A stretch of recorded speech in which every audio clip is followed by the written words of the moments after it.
जैन किधर थे कल? सर किधर थे कल? वो ऑफिस के बाद फिर मैं निकल गया था घर के लिए।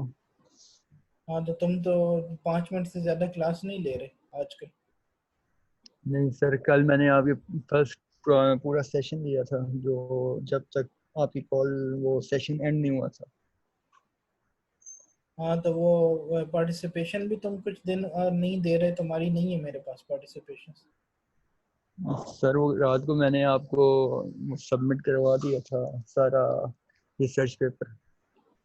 नहीं नहीं, वो तो रिसर्च करवाया था लेकिन वो मुझे क्लास में तो नहीं दिखाया। सर वो मैं दिखा भी नहीं सकता था क्योंकि लैपटॉप तो घर में था, ऑफिस में नहीं था। मगर आप सर वो एक बार देख लें, कम से कम आपको अच्छा लगेगा। स्ट्रगल की है। Yes sir. अब क्लियर हो गया ना कैसे करते हैं? Yes sir. अस्सलाम वालेकुम सर। वालेकुम सलाम। जैनब क्या हाल है?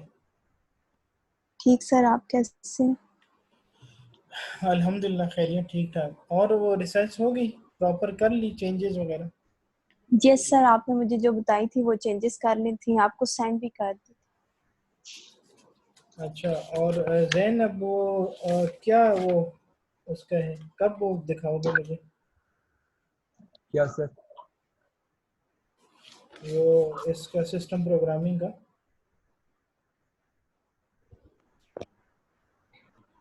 क्या सर? Research paper? हाँ। और वो आपको मैंने फोन किया, वो सबमिट करवा दिया था कल। अच्छा सही है। अभी मैंने उसको मार्क नहीं किया, आज मैं देखूंगा अगर टाइम मिला ना। ठीक है सर।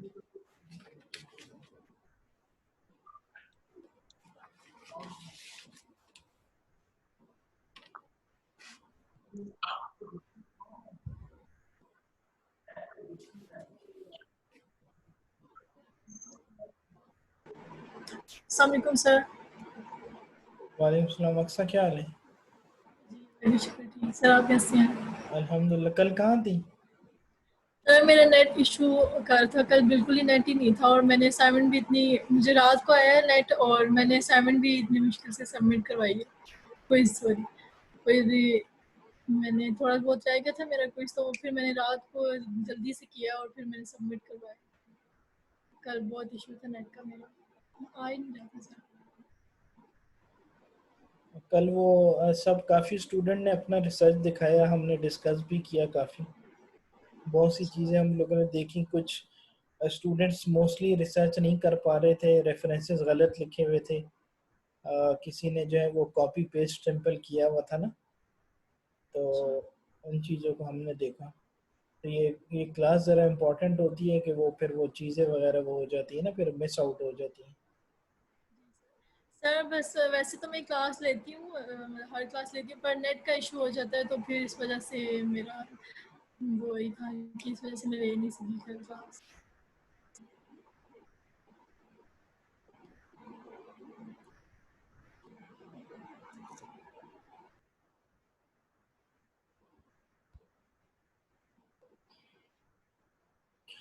अच्छा, ये डिस्ट्रीब्यूटेड की कौन कौन लैब जिसने मुझे अभी नहीं दिखाई?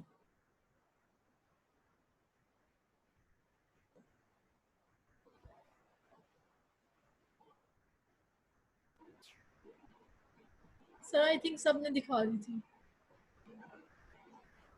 नहीं, ये एक स्टूडेंट है, मुझे तो नाम याद भी रहते हैं, मैं नोट भी करता हूँ। ये इसका नूरिया, मुझे कोई इसकी पार्टिसिपेट एक आध मेरा ख्याल मिली है, बाकी इसकी एक भी मुझे नहीं मिली। नूरिया एजाज है, कौन है? सर अभी क्लास में तो नहीं है, वैसे नूरिया ही है। अस्सलाम नूरिया वालेकुम सर। एजाज है। हाँ वालेकुम। किधर हो तुम, इतना लेट आए हो? सर वो सेटिंग कर रहा था थोड़ी सी लैपटॉप।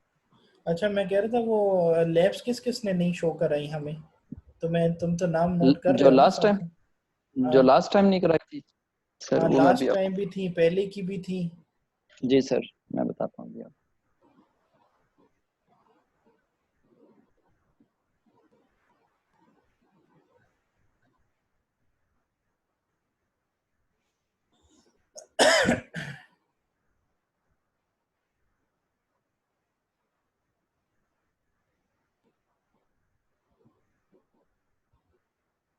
वो सर मैंने ग्रुप में ही मैसेज कर दिया था ताकि फिर भूले ना।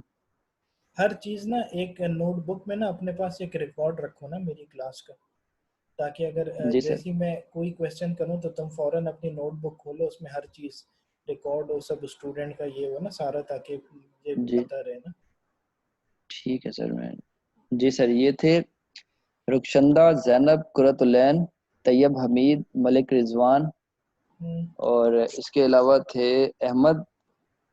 यही थे सर। हाँ, बाकी अब वो अब अब अब अक्सा बताएं, आप कह रही थी कि सब ने करा दिया, कितने स्टूडेंट मिसिंग है देखें। सर इनमें से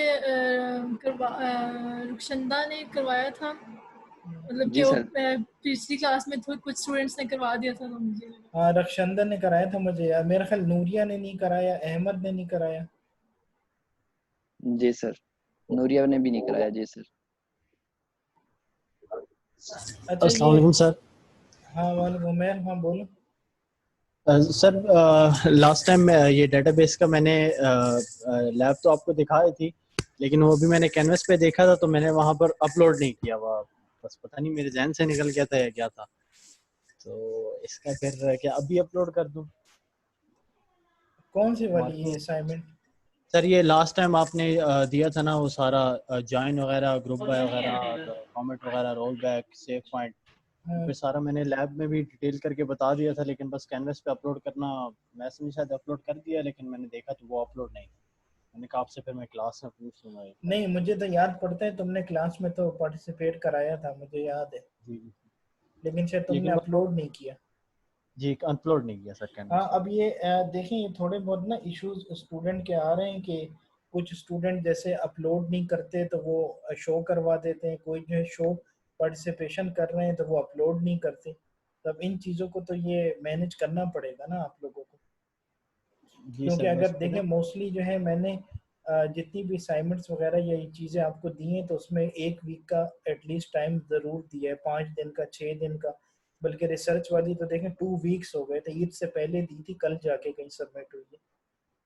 तो ये जो है थोड़ा सा तकरीबन हर एक सब्जेक्ट को एक एक घंटा दिया करें तो फिर ये चीज़ें नहीं होंगी। पहले 15 मिनट में कैनवस जाके देख लिया करें कि वहाँ पे कोई लिंक तो नहीं पड़ा हुआ, कोई असाइनमेंट तो नहीं आई, क्विज तो नहीं। हालांकि मैं जैसे ही अपलोड करता हूँ तो मैं पीछे से ग्रुप में मैसेज भी कर देता हूँ कि किसी स्टूडेंट से मिस ना हो जाए, कोई असाइनमेंट ना रह जाए, क्विज ना रह जाए, ठीक है। तो इन चीज़ों को, अच्छा ये सिकंदर, ये अहमद और अहमद अली, ये दो नाम क्यों आ रहे हैं, कौन है ये दो, अहमद अली और सर अहमद? इसका ये एक ही है। इसका इशू ये है कि इसका लैपटॉप से ना माइक काम नहीं करता, तो ये फ़ोन से भी होता है, ताकि अगर आप कोई चीज़ लैपटॉप से बोलें तो वो लैपटॉप से आपको शो करा देता है हाँ, और जैसे माइक एक फ़ोन एक से शो एक करा ये देता मिस्टेक हुई हुई है कि स्टूडेंट्स जो है वो ईमेल पता नहीं 5-5 6-6 जगह उन पर कैनवस पे नेम आ रहे हैं, पता नहीं कितनी ईमेल आईडियों से अकाउंट बनाया हुआ है, इतनी इतनी दफ़ा रिपीट हो रहे हैं। जैसे मेरा ख्याल से कुरतलैन का भी यही इशू था कि पहले भी शो हो रहा है फिर बाद में भी शो हो रहा है। है। जी सर। अच्छा, वो पिछली लैब्स ज़रा मुझे नाम बताओ आराम से कि मैं नोट करूँ इनके अपने पास। जी सर रक्षंदा, बता देता हूँ। रक्षंदा सर ने तो ये दिखाया था। जी सर, जैनब और रक्षंदा ने दिखाया था। और कुरतुलैन ने भी सर दिखा दिया था, हम तीनों और ने एक क्लास में जी दिखा सर, दिया था। और एक नेक्स्ट जो थे सेकंड ना जैनब, स्टूडेंट एक उनको सेकंड नहीं। आप वेट करें, सिकंदर को बोलने दें। हाँ बोलो। जी सर, तैयब हमीद लिखें सर नाम। हाँ, इसने कल भी नहीं मुझे दिखाई, तैयब हमीद ने। जी सर, मलिक रिजवान। तो वो करेंगे तो दिखाएंगे ना, जब करेंगे ही नहीं तो कहाँ से दिखाएंगे।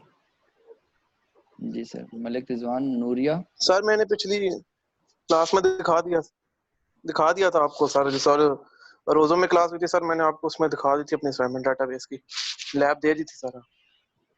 नहीं, ज्वाइंस वगैरह दिखाए थे, ज्वाइन और लेफ्ट इसमें yes join, sir sir, right पिछली दिखाया था। Lab join. हुई थी आपकी रोजों से, रमजान से पहले क्लास उसमें मैंने आपको चेक करा दी थी।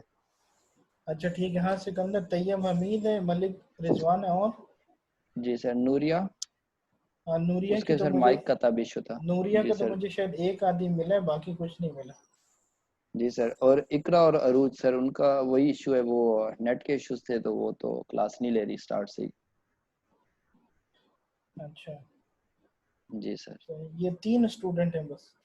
जी सर, ये स्टूडेंट्स थे, बाकी उन्हें वो आपने जब बताया था ना उससे जो नेक्स्ट क्लास हुई थी कुछ स्टूडेंट्स ने इनमें से दिखा दी थी ना, ये जैसे रुखशंदा, कुरतलैन और जैनब अहमद ने भी दिखा दी थी, तैयब शबीर ने भी तब दिखाई थी। अच्छा, और एक ये नूरिया इजाज का ये इशू है नूरिया का कि ये पहले 10-15 मिनट क्लास में आती है, उसके बाद ये क्लास में नहीं आती। कल भी जी इसने जो है मुझे सर वो। अस्सलाम वालेकुम। वालेकुम सलाम। हाँ नूरिया बोले। सर मैं नूरियन सर, कल मेरा नेट का बहुत ज़्यादा इश्यू था, मैं बार बार डिस्कनेक्ट हो रही थी। नहीं तो आपने तो पहले की सर भी मुझे वो कुछ पार्टिसिपेशन नहीं दिखाई। ऑलमोस्ट जी 3-4 सर। वीक तो मेरा ख्याल हो गए, आपने कोई नहीं दिखाई। सर नेट का बहुत ज़्यादा इश्यू होता है इस वजह से। बाकी असाइनमेंट वगैरह सही सबमिट करवा रही हूँ मैं।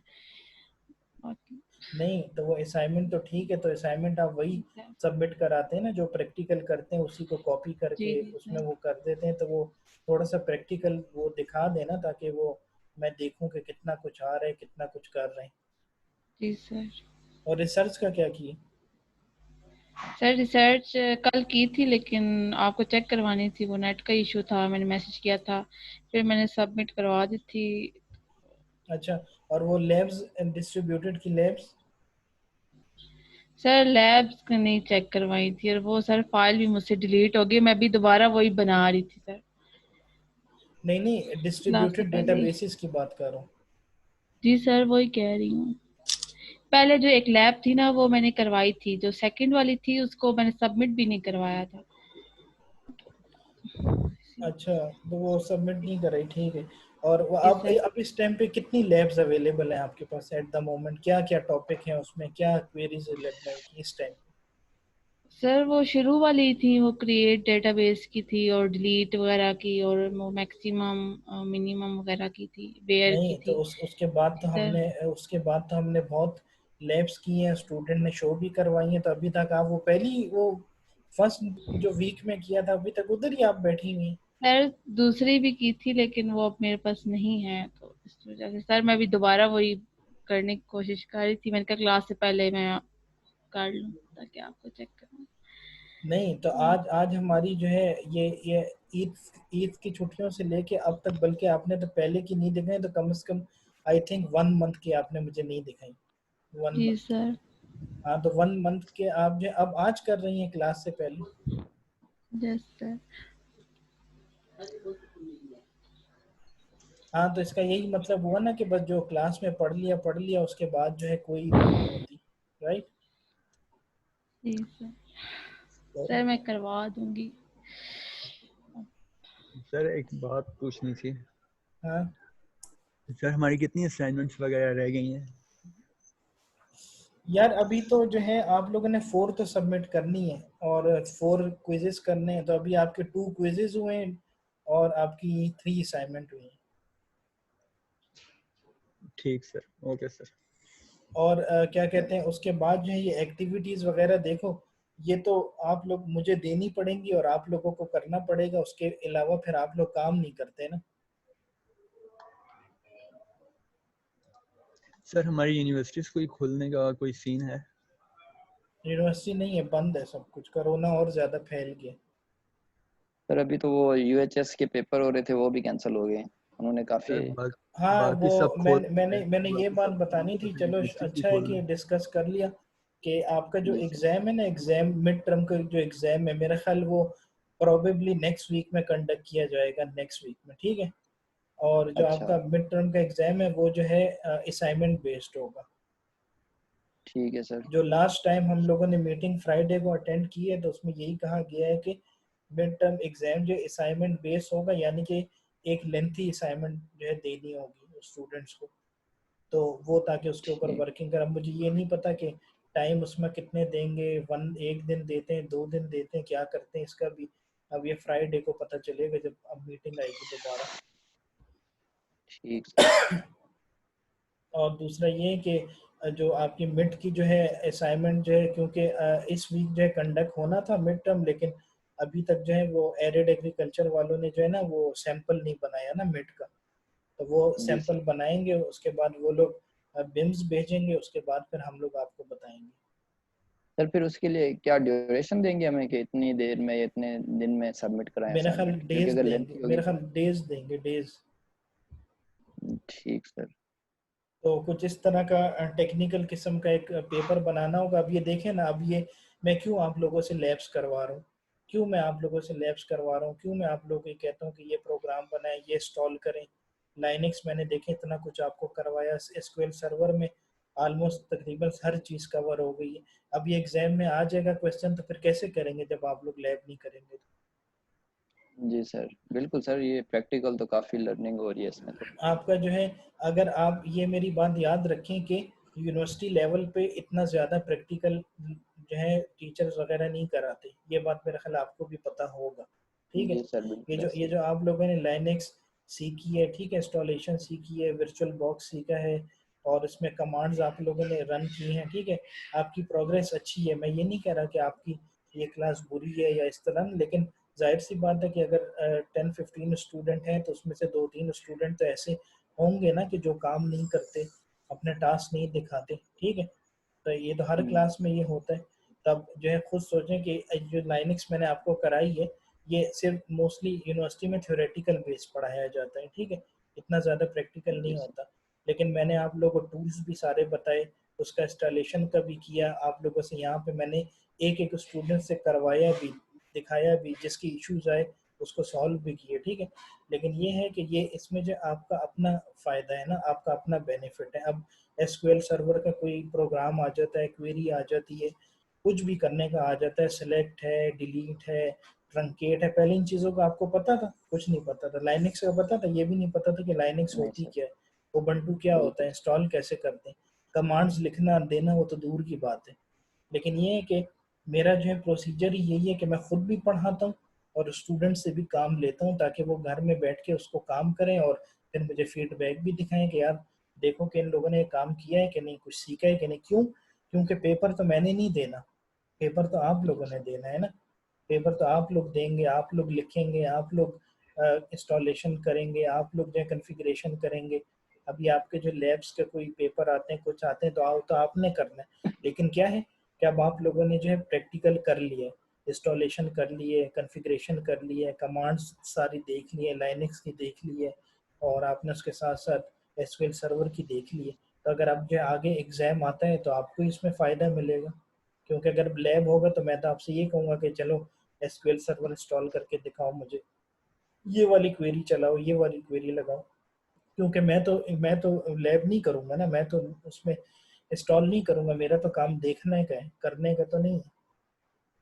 जी सर। तो अभी फ़िलहाल यही है कि जो मिड टर्म आपके एग्ज़ाम है वो असाइनमेंट बेस्ड मेरा ख्याल कंडक्ट किया जा रहा है, और जिसमें से जो है आपके मिड टर्म के आई थिंक 12 मार्क्स का पेपर होता है ना मिड का। जी सर। तो वो जो है आपके 12 मार्क्स जो है आपके वो हैं, 8 मार्क्स आपके इंटरनल के, और बाकी जो है वो प्रैक्टिकल है, और वो अपना वो है फाइनल टर्म फाइनल। एग्ज़ाम। जी सर। ठीक है। तो अभी से अब मैंने आप लोगों को बता दिया है, तो वैसे तो ये है कि प्रैक्टिकल भी हम लोगों ने कर लिया है, और थ्योरी तो आपको पता है कि जो हम लोग यहाँ क्लास में करते हैं, तो फिर मैं रिवीजन भी करवाता हूँ, पार्टिसिपेशन भी करवाता हूँ, इसीलिए करवाता हूँ कि दोबारा एक दफ़ा कॉन्सेप्ट रिकॉल हो जाए ना, तब दोबारा रिवीजन हो जाए, सब कुछ हो जाए।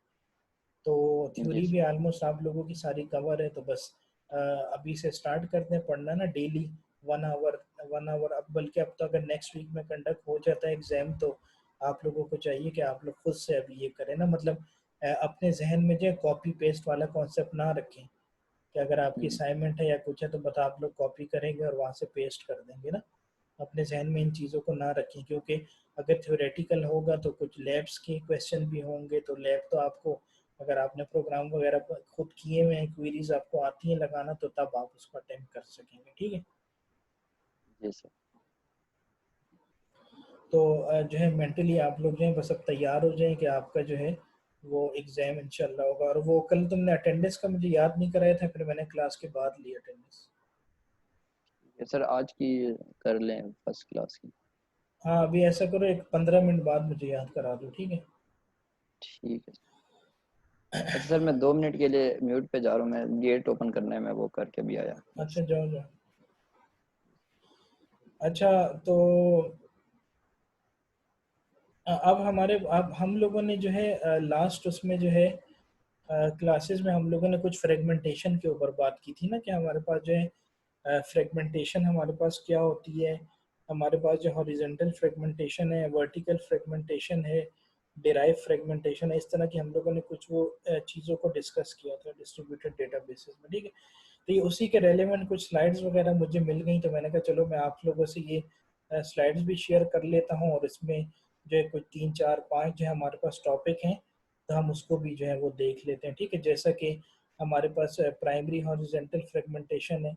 अच्छा इसमें हम जो है थोड़ा सा आज देखेंगे एल्गोरिथम्स के बारे में, कुछ हमारे पास एल्गोरिथम्स वगैरह हैं, जस्ट एक जनरल थ्योरेटिकल ओवरव्यू वगैरह, ठीक है कि आपके पास वो है। इसमें हम थोड़ा सा रिलेशंस वगैरह की बात करेंगे कि हमारे पास रिलेशंस क्या होती हैं, ठीक है? हमारे पास जो रिलेशंस, क्योंकि अगर देखा जाए तो हमारे पास जितनी भी डेटाबेसेस हैं, हमारे पास डिस्ट्रीब्यूटेड डेटाबेस है, हमारे पास डेटाबेस है, तो ये सारा हमारे पास जो है रिलेशंस पे ही इन्हें बेस कर रहा है, ठीक है? हमारे पास सारी जो है क्या है कि हमारे पास जो रिलेशंस ही हैं। रिलेशंस का ये मतलब होता है कि हर चीज़ आपस में एक दूसरे का साथ लिंक है। अगर हमने एक एंटिटी डिफाइन की है, तो उसमें हमारे पास जो है एंटिटीज अगर डिफाइन की, तो उसमें जो एट्रीब्यूट्स वगैरह हैं वो सारे आपस में लिंक हैं, ठीक है? जैसे अकाउंट नंबर हो गया, या एम्प्लॉय का अगर टेबल ले लें तो एम्प्लॉय आईडी हो गया, इस तरह की सारी चीज़ें हो गई, ठीक है?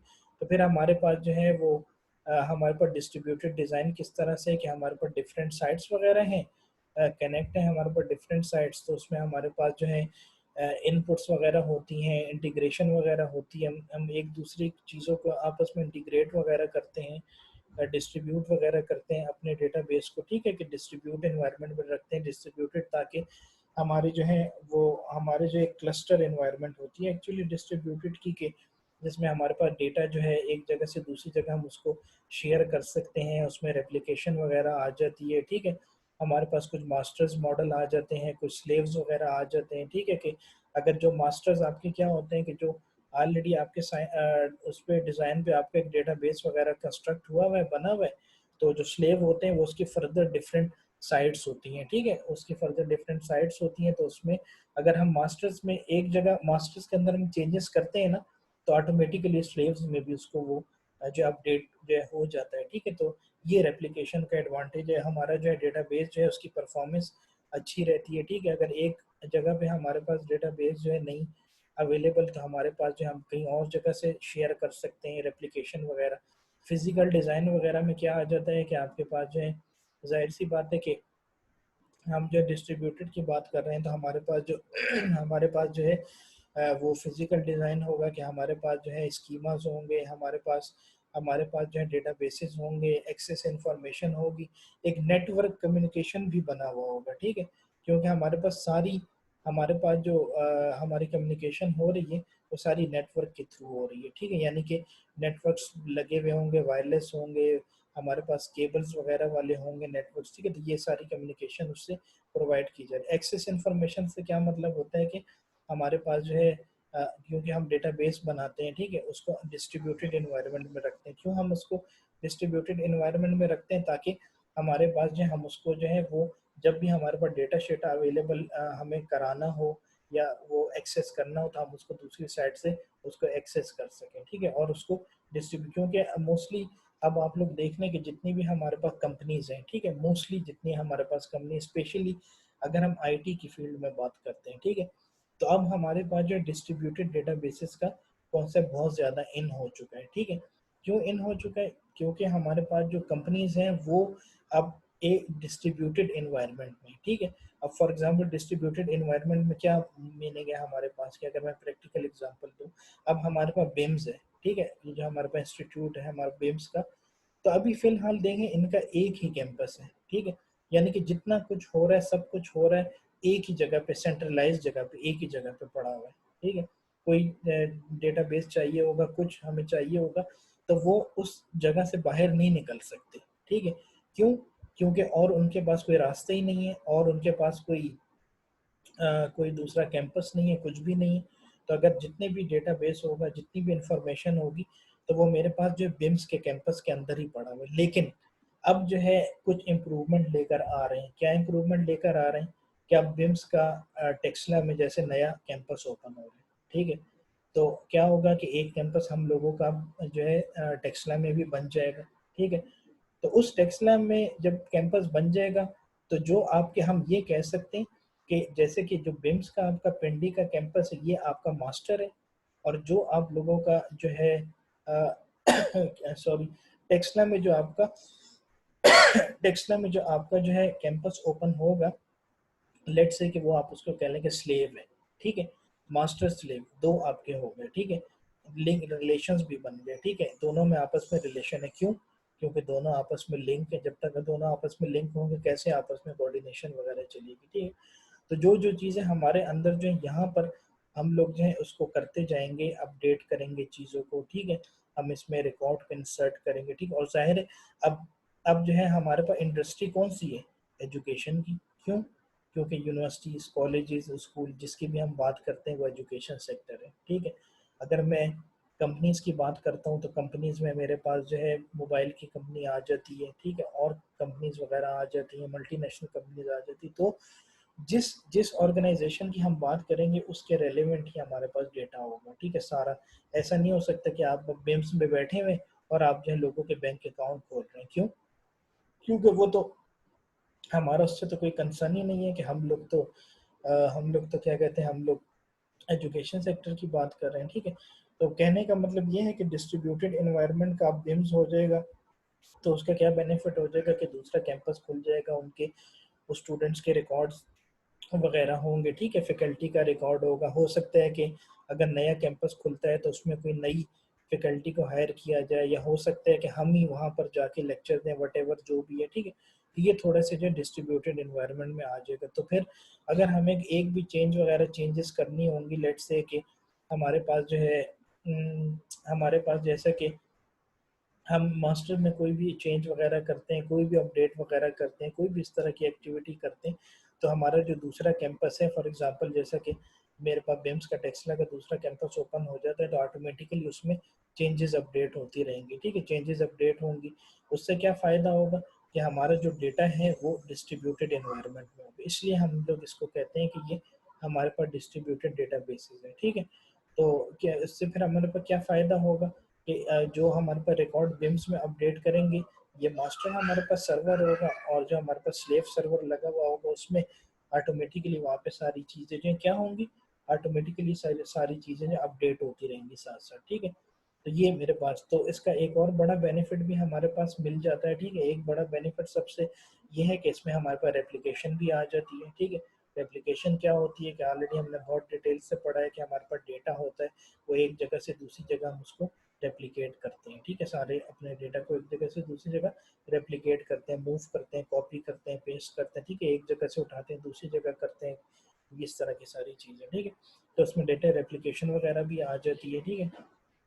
तो उसके बाद हमारे पास जो फ्रेगमेंटेशन की बात हुई थी कि ऑलरेडी मैंने जो है फ्रेगमेंटेशन का आप लोगों को सब बता दिया था कि हमारे पास क्या है कि फ्रेगमेंटेशन हम लोग अपने टेबल्स को डिवाइड वगैरह कर लेते हैं डिफरेंट, ठीक है। तो अब मैंने आपसे क्यों कहा कि आज हम इसकी थोड़ा सा मैं आपको बताऊंगा रिलेशंस वगैरह होते हैं हमारे पास, जो क्या ये रिलेशंस वगैरह हैं, क्यों हमारे पास रिलेशंस होती हैं, क्या हमारे पास होते हैं, इसका क्या रीज़न है, ठीक है। क्यों? क्योंकि अब फॉर एग्जांपल अगर मैंने जो एक टेबल कोई भी बनाया हुआ, ठीक है, एम्प्लॉय टेबल है, कोई भी हमारे पास टेबल है, ठीक है, मैंने उसको कंस्ट्रक्ट किया हुआ है, तो उसकी जो है हमारे पास जो है वो टेबल क्या होता है कि वो आपस में एक दूसरे के साथ लिंक होता है, ठीक है।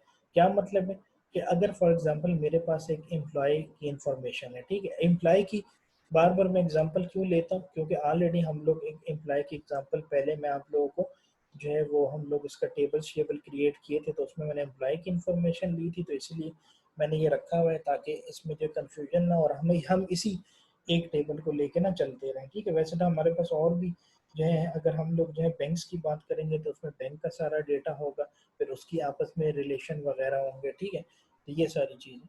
तो अगर मैं अब एम्प्लॉय की बात कर रहा हूँ तो मेरे पास एम्प्लॉय का नंबर है, ठीक है, 1 हो गया, ठीक है, एम्प्लॉय 2 हो गया, 3। अब एम्प्लॉय के अंदर मेरे पास क्या क्या हमारे पास इंफॉर्मेशन आ सकती है, ठीक है, क्या क्या इंफॉर्मेशन आ सकती है कि उसका एम्प्लॉय का आईडी हो गया, ठीक है, एम्प्लॉय का नेम हो गया, ठीक है, एम्प्लॉय का मोबाइल नंबर हो गया, एम्प्लॉय की डेट ऑफ बर्थ हो गई, ठीक है, इसी तरह एम्प्लॉय का एड्रेस वगैरह हो गया, ठीक है, एम्प्लॉय की लोकेशन वगैरह हो गई। तो ये सारी अब ये सारी चीज़ें क्या है, एक एम्प्लॉय है लेकिन उसका एक लिंक बना हुआ है, एक रिलेशन बनी हुई है, ठीक है। तो इससे हमें रिलेशन और लिंक से क्या फ़ायदा होता है, रिलेशन लिंक से हमें यही फ़ायदा होता है कि हमारे पास जो है रिलेशन और लिंक्स का वो ये एडवांटेज मिल जाता है कि अगर हम लोगों ने अगर किसी का रिकॉर्ड वगैरह देखना है, ठीक है, मैं कहता हूँ कि चलो एम्प्लॉय नंबर 1 का मुझे सारा रिकॉर्ड शो करके दिखाओ, ठीक है, तो उसमें क्या होगा, तो उसकी रेलिवेंट जितनी भी इंफॉर्मेशन होगी मेरे पास, जो नेम हो गया, फिर बता रहा हूँ, नेम हो गया, डेट ऑफ बर्थ होगी, इस तरह की जितनी भी लिंक्स टाइप की जितनी भी इंफॉर्मेशन होगी, तो वो मेरे साथ सारी जो है क्या हो जाएगी, शेयर हो जाएगी, ठीक है। क्यों? क्योंकि वो आपस में लिंक हैं, रिलेशंस बने हुए, R1 R2 R3 R4। Just एक एग्जांपल दे रहा हूँ कि अगर फॉर एग्जांपल मेरे पास एक एम्प्लॉय का टेबल है और उसके जो है मेरे पास लेट्स से कि मेरे पास लेट्स से कि 4-5 मेरे पास रिकॉर्ड्स हैं, ठीक है, तो वो एम्प्लॉय का नेम है, एम्प्लॉय का आईडी है, एम्प्लॉय का नंबर है, इस तरह की सारी चीज़ें, ठीक है। तो वो मेरे पास क्या है कि उसको मैं ये कह सकता हूँ कि अगर मेरे पास एम्प्लॉय नेम है तो R1, ठीक है, एम्प्लॉय आईडी है R2 R3 R4, क्या मतलब इसका कि लिंक्स, ठीक है, रिलेशन। और जाहिर सी बात है कि जब भी रिलेशन की बात होगी तो मैं लिंक की बात भी ज़रूर आएगी कि आपस में एक दूसरे के साथ वो लिंक्ड है, ठीक है। तो फ्रेगमेंटेशन हमारे पास क्या होता है कि हमारे पास एक टेबल ऑलरेडी बना हुआ है, तो उसको जो हम लोगों ने जो है उसको सब रिलेशन में बनाया है। यानी कि अगर ये यहाँ पर ये देखें, यहाँ पर ये लिखा हुआ है कि क्या मतलब कि आपके पास एक ये देखें लिखा हुआ है कि आपके पास यहाँ पे लिखा हुआ है कि अगर इसमें जो है आपके पास एक जो है ये टेबल बना हुआ है, तो उसको मैंने उसकी रिलेशंस को जो है फ्रेगमेंट कर दिया, ठीक है। तो जब मैंने उसके रिलेशंस को जो फ्रेगमेंट कर दिया तो मेरे पास क्या आ गया, मेरे पास उसकी सब रिलेशंस आ गए ठीक है। क्यों सब रिलेशन आ गई? क्योंकि पहले तो मेरे पास एक टेबल था ना, एक टेबल था, उसको मैंने डिवाइड नहीं किया और डिवीजन नहीं की। और डिवीजन किस बेस पे होती है फ्रेगमेंटेशन में, कि जो ऑलरेडी हम लोगों ने डिस्कस किया है कि हमारे पास हॉरिजॉन्टल फ्रेगमेंटेशन है, हमारे पास वर्टिकल फ्रेगमेंटेशन है। जो रिकॉर्ड मेरे पास हॉरिजॉन्टली शो हो रहा है वो मेरे पास हॉरिजॉन्टल फ्रेगमेंटेशन है, वर्टिकली रिकॉर्ड शो हो रहा है मेरे पास वर्टिकल वो है फ्रेगमेंटेशन है, ठीक है। हाइब्रिड की बात करें तो हमारे पास जो है डेराइव हॉरिजॉन्टल फ्रेगमेंटेशन है, ठीक है, जो कि अगर याद हो हम लोगों ने बहुत डिटेल से डेराइव को मैंने एक पेज पे आप लोग को एक्सप्लेन करके दिया था, ठीक है। और इसके साथ साथ प्राइमरी एक हॉरिजॉन्टल फ्रेगमेंटेशन है, उसको अभी हम देख लेंगे कि वो हमारे पास क्या होती है, ठीक है। तो ये हमारे पास क्या हो जाता है कि ये सब रिलेशंस बन जाते हैं, ठीक है। यानी कि एक जैसे कि ये हमेशा याद रखें कि अगर मेरे पास एक हाइब्रिड एक हमारे पास हॉरिजॉन्टल है तो हॉरिजॉन्टल रो वाइज, अगर मेरे पास जो है वर्टिकल है तो मेरे पास वर्टिकल है तो वर्टिकली कॉलम वाइज, ठीक, क्योंकि वर्टिकल हम किसे कहते हैं, कॉलम को कहते हैं। और जब मेरे पास हाइब्रिड की बात हम करेंगे, हाइब्रिड फ्रेगमेंटेशन में, तो वो मेरे पास मिक्सचर होगा। मिक्सचर हाइब्रिड जब भी आपके पास वर्ड्स यूज होगा तो आप मिक्सचर की बात कर लेते हैं उसमें, ठीक है। अच्छा, concurrent execution of number of transaction that access different portion of a relation, ठीक है। फ्रेगमेंटेशन में और क्या बात हो रही है कि हमारे पास concurrent क्या होता है, एक साथ हम लोग एग्जीक्यूशन करते हैं अपनी डिफरेंट नंबर ऑफ ट्रांजेक्शन्स को परफॉर्म करने के लिए, ठीक है। ट्रांजेक्शन अगर आपको याद हो तो हम लोगों ने ट्रांजेक्शन्स के बारे में पढ़ा था कि हम जो है ट्रांजेक्शन्स करते हैं, एटीएम यूज़ कर रहे हैं, ट्रांजेक्शन है, ठीक है, कोई बैंक से पैसे निकाले हैं, ट्रांजेक्शन है, कार्ड इंसर्ट कर रहे हैं, ट्रांजेक्शन है, ठीक है, हम लोग उसमें पासवर्ड दे रहे हैं, ट्रांजेक्शन है, ठीक है। डिटेल से हमने इसको बात की थी, ठीक है। तो ये हमारे पास हो गया। फिर हमारे पास जो है एक्स्ट्रा प्रोसेसिंग हमारे पास होगी, रिक्वायर होगी कि जब हमारे पास अगर हमारे पास जो है अब हमारे पास जैसे कि एक्स्ट्रा प्रोसेसिंग से क्या मतलब है, क्योंकि अब मेरे पास जो टेबल्स वगैरह हैं, हमारे पास जितना भी डेटा वगैरह है वो मेरे पास क्या है कि वो मेरे पास एक्सीड कर गया। क्यों? क्योंकि पहले तो एक ही सिंगल टेबल मेरे पास रखा हुआ था, बस उसमें हर एक चीज़ की इंफॉर्मेशन रखी हुई थी, ठीक है। लेकिन जब मैं उसको डिवाइड कर देता हूँ तो मैं उसकी जो सब रिलेशन बना लेता हूँ, ठीक है। मेरे पास सब रिलेशन होते हैं, सब मेरे पास लिंक्स होते हैं, ठीक है। उसको मैं आपस में जो है ज्वाइंट कर लेता हूँ, कंबाइन कर लेता हूँ, ठीक है। तो फिर उसमें से थोड़ी सी जो है प्रोसेसिंग मेरे को एक्स्ट्रा जो है लग सकती है, ठीक है, क्योंकि अगर हम ट्रांजैक्शन को अप्लाई करेंगे पहले वो ओरिजिनल टेबल में उसको सर्च करेगा, फिर उसको वो दूसरे टेबल में देखेगा, फिर उसको तीसरे टेबल में देखेगा। तो एक तरह से हम ये भी कह सकते हैं कि फ्रेगमेंटेशन का हमें एक ये बेनिफिट भी मिलता है कि हमारे पास जो है टास्क जो है वो डिवाइड हो जाता है ना। जैसे कि यहाँ पर अगर लिखा हुआ है कि फ्रेगमेंट्स ऑफ रिलेशन, जैसे कि सब रिलेशन, ठीक है, क्या मतलब एक से ज़्यादा मेरे पास रिलेशन बन जाती हैं, ठीक है। ये मेरे पास जो थोड़ा सा फ्रेगमेंटेशन का था, मैंने कहा एक दफ़ा ये कर लें रिवाइज। ये देखिए, ये ऑलरेडी आपके फ्रेगमेंटेशन अल्टरनेटिव हॉरिजॉन्टल, ठीक है, हॉरिजॉन्टल फ्रेगमेंटेशन है जो हम लोग ये पहले सब पढ़ चुके हैं, ठीक है। हॉरिजॉन्टल फ्रेगमेंटेशन, ये वर्टिकल फ्रेगमेंटेशन है, ठीक है। अगर आपके पास एक जो है, एक सेकंड यहाँ पे यहाँ ऊपर करता हूँ,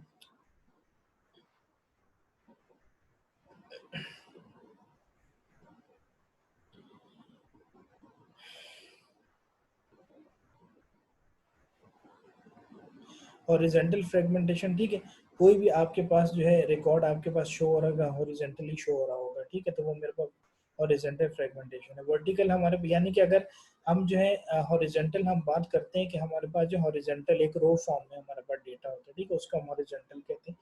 वर्टिकल हमारे पास क्या है कि कॉलम वाइज हमारे पास होता है, ठीक है। डिग्री ऑफ फ्रेगमेंटेशन की अगर बात करें तो फाइनाइट नंबर ऑफ अल्टरनेटिव्स हैं, टपल्स हैं, हमारे पास एट्रीब्यूट्स हैं, और हमारे पास रिलेशंस है, ठीक है। अब ये देख लें, अब यहाँ पे फ्रेगमेंटेशन, डिग्री फ्रेगमेंटेशन का क्या मीनिंग है कि हमारे पास जो फाइनाइट नंबर क्या कहते हैं, फाइनाइट नंबर कहते हैं कि हमारे पास एक फाइनाइट सेट ऑफ स्टेटमेंट होती है, ठीक है। अगर 1 2 3 4 5 6 हम लोगों ने किया है तो वो यानी कि 5 6 7 8 9 10 तक आ गई, ये फाइनाइट नंबर मेरे पास कंप्लीट हो गया, ठीक है। अब यहाँ पे एट्रीब्यूट की बात कर रहे हैं। एट्रीब्यूट से क्या मतलब है, एट्रीब्यूट से मतलब ये कि एक मेरे पास एंटिटी होती है, उसके सब डिफरेंट जितनी भी हमारे पास नीचे जो टेबल के अंदर गिवन होते हैं वो उसके फर्दर एट्रीब्यूट्स होते हैं, ठीक है। और टपल किससे कहते हैं, टपल, टपल हम कहते हैं नंबर ऑफ रोज को, ठीक है। नंबर ऑफ रोज होंगी हमारे पास, हमारे पास एट्रीब्यूट्स होंगे। टपल का क्या मतलब होता है, जितनी भी आपके टेबल के अंदर रो है, ठीक है। लेट्स से कि आपने टेबल बनाया, उसकी 10 रो 10 रिकॉर्ड्स है, ठीक है, तो मेरे पास एक टपल आएगा, ठीक है। तो मेरे पास टपल क्या होगा कि मेरे पास 10 रोज को हम लोग टपल बोलेंगे, ठीक है। टपल कहते हैं, ट्यूपल कोई ट्यूपल कहता है, लेकिन एक्चुअली इसको टपल्स कहते हैं, ठीक है। क्या कहते हैं, टपल्स कहते हैं, राइट।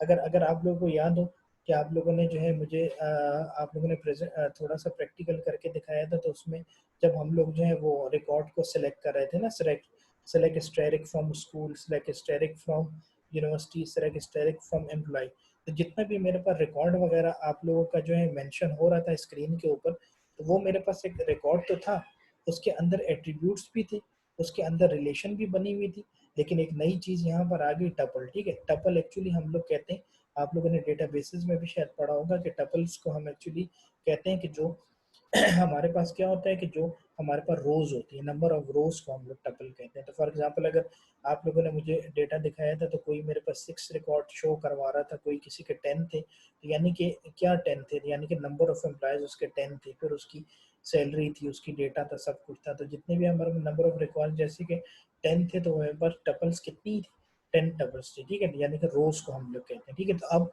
एक जो हमारे पास डिग्री ऑफ फ्रेगमेंटेशन में क्या हो गया कि हमारे पास टपल भी डिफाइन हो रही है, हमारे पास एट्रीब्यूट भी डिफाइन हो रहा है, हमारे पास रिलेशन भी डिफाइन हो रही है, ठीक है। और रिलेशन क्या होता है, तो जैसे मैंने आपको बता दिया R1 R2 R3 and so on, ठीक है।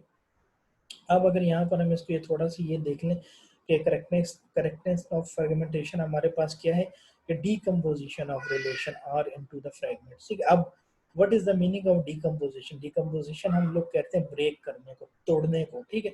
यानी कि आपको अब जो है फ्रेगमेंटेशन का सब प्रॉपरली पता चल गया कि हमारे पास एक, अब मैंने क्यों ये देखें, मैंने यहाँ पर डीकम्पोजिशन ऑफ रिलेशन, आर की रिलेशन की बात मैंने क्यों यहाँ पर की है, और मैंने जो है क्यों इसको इसको यहाँ पर जोर दिया है, ठीक है। मैंने यहाँ पे इसलिए इसको जोर दिया है क्योंकि अब जो है लेट्स से कि जो आप लोगों ने मुझे जो है टेबल्स वगैरह प्रैक्टिकल शो करके दिखवाए थे, तो उसमें वो थी मेरे पास एक रिलेशन, वो एक पूरी रिलेशन थी, एक टेबल जो बना हुआ है ना, तो मेरा एक जो पूरा एक रिलेशन बना हुआ है, ठीक है, पूरा एक रिलेशन है, पूरा एक टेबल, ठीक है। लेकिन फ्रेगमेंट्स में मैं क्या करता हूँ कि फ्रेगमेंट्स के देखिए यहाँ पे आगे आपको लिखा है R1 R2 and so on Rn, क्या मतलब Rn का मतलब कि आपके, अब मुझे क्या पता कि आपने टेबल बनाया, उसमें 10 रिकॉर्ड हैं, 15 रिकॉर्ड हैं, 10 रिकॉर्ड हैं, 15 रिकॉर्ड हैं, कितने आपके हो सकते हैं, ठीक है।